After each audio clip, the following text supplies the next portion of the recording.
पूना गाडगे आणि सन्स प्रस्तुत ग्लॅमर गाथा।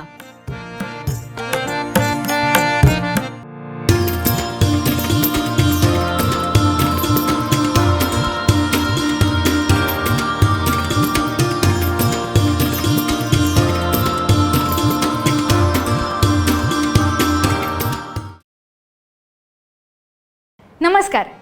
ग्लॅमर गाथाच्या आजच्या भागात मी यशश्री तुम्हा सगळ्यांचं मनापासून स्वागत करते।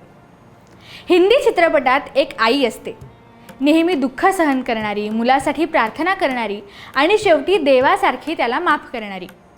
या आईची भूमिका साकारणारी एक अभिनेत्री जी पडद्यावर सतत रडते, दुःख सहन करते, मुलांसाठी बलिदान देते, पण तिचं खरं आयुष्य मात्र तिच्या भूमिकांच्या अगदी उलट होतं।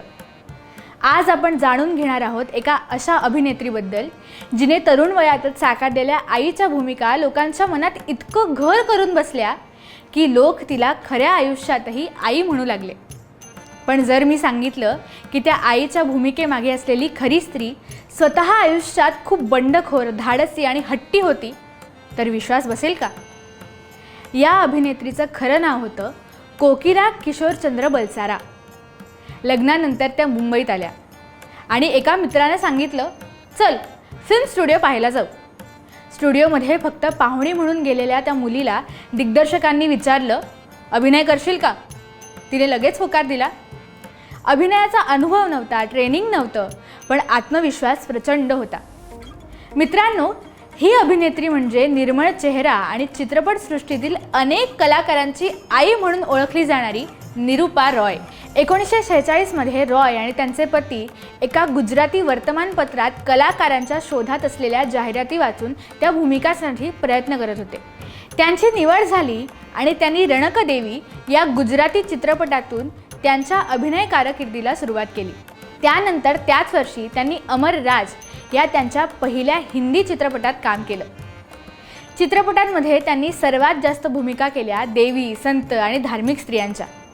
पण इथे एक मजेशीर विरोधाभास आहे। जवळच्या लोकांच्या मुलाखतींनुसार त्या स्वतः खूप धार्मिक नव्हत्या।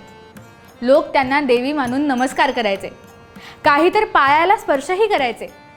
एकदा तर सेटवर एक बाई त्यांच्यासमोर रडायला लागली आणि म्हणाली, माझं आयुष्य बदलून टाका। त्यांना इतकं अवघडल्यासारखं झालं की त्या पटकन म्हणाल्या, मी फक्त ती भूमिका साकारणारी अभिनेत्री आहे, देवी नाही। 1950च्या दशकातील आणखी एक प्रसिद्ध अभिनेता भारत भूषण यांच्यासोबत त्यांनी अनेक चित्रपटांमध्ये काम केलं।